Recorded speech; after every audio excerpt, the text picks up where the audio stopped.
দুর্নীতি দমন কমিশনের চেয়ারম্যান ডক্টর মোহাম্মদ আব্দুল মোমেন বলেছেন, আমাদের প্রধান আকাঙ্ক্ষা একটি ন্যায় বিচার ভিত্তিক সমাজ গঠিত হোক। ন্যায় বিচার ভিত্তিক সমাজ গড়তে হলে দুর্নীতি নির্মূল করতে হবে। তিনি আরো বলেন, দুর্নীতি একেবারেই নির্মূল হবে সেটা আমি বলি না।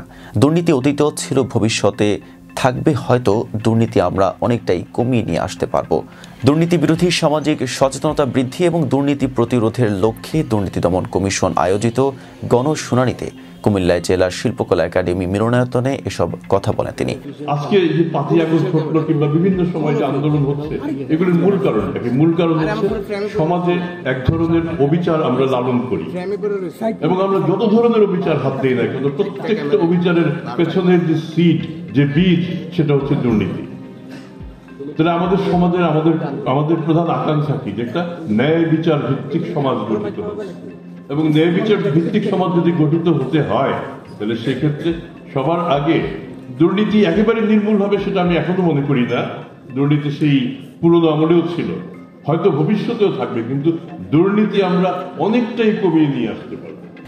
গণশুনানিতে বিভিন্ন সরকারি অফিসের সেবা প্রাপ্তিতে হয়রানির শিকার বা সেবা বঞ্চিত সংক্ষুব্ধ জনসাধারণ তাদের অভিযোগসমূহ কুমিল্লার সকল সরকারি দপ্তর প্রধানের উপস্থিতিতে দুদকের ঊর্ধ্বতন কর্মকর্তাগণের সামনে তুলে ধরেন।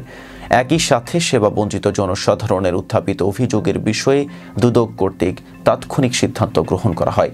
শুনানিতে 4টি বুথে সেবা নিয়ে গিয়ে হয়রানির শিকার জনসাধারণের 139টি অভিযোগ উত্থাপিত হয়।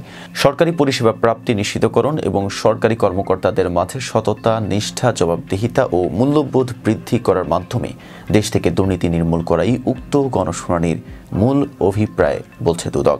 গণশুনানিতে কুমিল্লার জেলা প্রশাসক মোহাম্মদ আমিরুল কায়সারের সভাপতিত্বে প্রধান অতিথি হিসেবে উপস্থিত ছিলেন দুর্নীতি দমন কমিশনের চেয়ারম্যান ডক্টর মোহাম্মদ আব্দুল মোমেন। অনুষ্ঠানে বিশেষ অতিথি হিসেবে উপস্থিত ছিলেন দুদকের commissioner Mia Mohammad Ali Akbar Azizi, commissioner brigadier general হাফিজ আহসান ফরিদ, SGPNDC PSC।